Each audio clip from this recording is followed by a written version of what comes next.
Work यहाँ पर express करें। सर्वप्रथम सर्वेभ्यो नमो नमः। और विषय है मनुष्य के नैतिक विकास में श्रीमद् भगवद गीता का योगदान। नैतिक विकास से अभिप्राय है अपने नैतिक मूल्यों, सिद्धांतों और व्यवहार का विकास। यह विकास व्यक्ति के जीवन काल में विभिन्न कारकों जैसे परिवार, समाज, शिक्षा और अनुभवों से प्रभावित होता है। व्यक्ति में नैतिक निर्णय लेने की क्षमता, सामाजिक जिम्मेदारी की भावना का विकास, व्यक्ति का व्यक्तिगत विकास और नैतिक विकास से सामाजिक समरसता बढ़ती है। श्रीमद् भगवद गीता में श्री कृष्ण ने 18 अध्यायों में दार्शनिक तथ्यों को बड़े सहज भाव से हृदयंगम कराया है। श्री कृष्ण ज्ञान और विज्ञान का विवेचन करते हैं। ज्ञान विज्ञान जान लेने से अन्य कुछ भी जानने की आवश्यकता नहीं रहती। श्रीमद् भगवद गीता मनुष्य के नैतिक विकास में महत्वपूर्ण योगदान करती है, जो मनुष्य के नैतिक विकास के लिए आवश्यक है। भगवद गीता में आत्मज्ञान के महत्व पर, कर्तव्य के महत्व पर, नैतिक मूल्यों जैसे सत्य, अहिंसा और दया के महत्व पर और आत्म नियंत्रण के महत्व पर जोर देती है। नैतिक जीवन की दृष्टि से गीता का केंद्रीय संदेश निस्वार्थ भाव से कर्तव्य को पूरा करना, कर्म के फल की आसक्ति से मुक्त रहना, जिसे कर्म योग भी कहा जाता है। गीता में कहा है योगः कर्म सुकौशलम, कर्मों में निपुणता होना ही योग है। तो और कर्मण्येवाधिकारस्ते मा फलेषु कदाचन ते संगोत्स्व कर्मणि।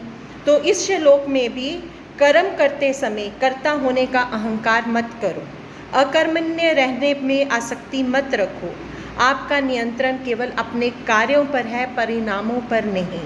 यह श्लोक लोगों को ईमानदारी से काम करने और उससे मिलने वाले परिणामों से आसक्त ना होने के लिए प्रोत्साहित करता है। गीता सिखाती है कि व्यक्ति को अपने कर्तव्य का पालन करना चाहिए, चाहे कितना भी कठिन क्यों ना हो। व्यक्ति को कर्म के फलों में आसक्त नहीं होना चाहिए। योगस्थ कुरु कर्माणि संगम त्यक्त्वा धनंजय सिद्धे असिद्ध्यो समो भूत्वा समत्व योग उच्यते। यहाँ कहा गया है कि यदि कर्म फल से प्रेरित होकर कर्म नहीं करने चाहिए तो फिर किस प्रकार करने चाहिए। इस पर कहते हैं, हे धनंजय, योग में स्थित होकर केवल ईश्वर के लिए कर्म कर, उनमें भी ईश्वर मुझ पर प्रसन्न हो, इस आशारूप आसक्ति को भी छोड़कर कर्म कर। फल तृष्णा रहित पुरुष द्वारा कर्म किए जाने पर अंतःकरण की शुद्धि उत्पन्न होने वाली ज्ञान प्राप्ति तो सिद्धि है, और उससे विपरीत ज्ञान प्राप्ति का ना होना असिद्धि है। ऐसी सिद्धि और असिद्धि में सम होकर, अर्थात दोनों को तुल्य समझकर कर्म कर, क्योंकि फल की इच्छा रखकर जो कर्म करते हैं वो लोग तुच्छ हैं। श्रीमद् भगवद गीता के 2 अध्याय के 49 श्लोक में कहा गया है। और श्रीमद् भगवद गीता ज्ञान योग, भक्ति योग के महत्व को वर्णित करती है। आध्यात्मिक विकास और मुक्ति के मार्ग को भगवान श्री कृष्ण अर्जुन से कहते हैं, बुद्धि युक्तो जहाति ही उभे सुकृत दुष्कृते तस्माद् योगाय युज्यस्व योगः कर्म सुकौशलम। ये अध्याय 2 का 50वां श्लोक है। क्योंकि सांसारिक पदार्थ के प्रति आसक्ति का त्याग कर समत्व बुद्धि योग से युक्त होकर अपने समस्त कर्मों को संपादन करें। कर्मों में कुशलता ही समत्व बुद्धि योग है। श्रीमद् भगवद गीता में तो बहुत वैज्ञानिक क्रम बताया गया है कि ध्यायतो विषयान तेषु संगः उपजायते। हाँ जी मैम, प्लीज थोड़ा सा कंक्लूड कीजिएगा। ठीक है, विषयों, हाँ, तो इसमें क्या है, गीता जाति को एक दूसरे की सेवा करके भगवान की सेवा करने का संदेश देती है। आत्मा की स्वाभाविक प्रगति, निस्वार्थता और पवित्रता की ओर भी संकेत देती है।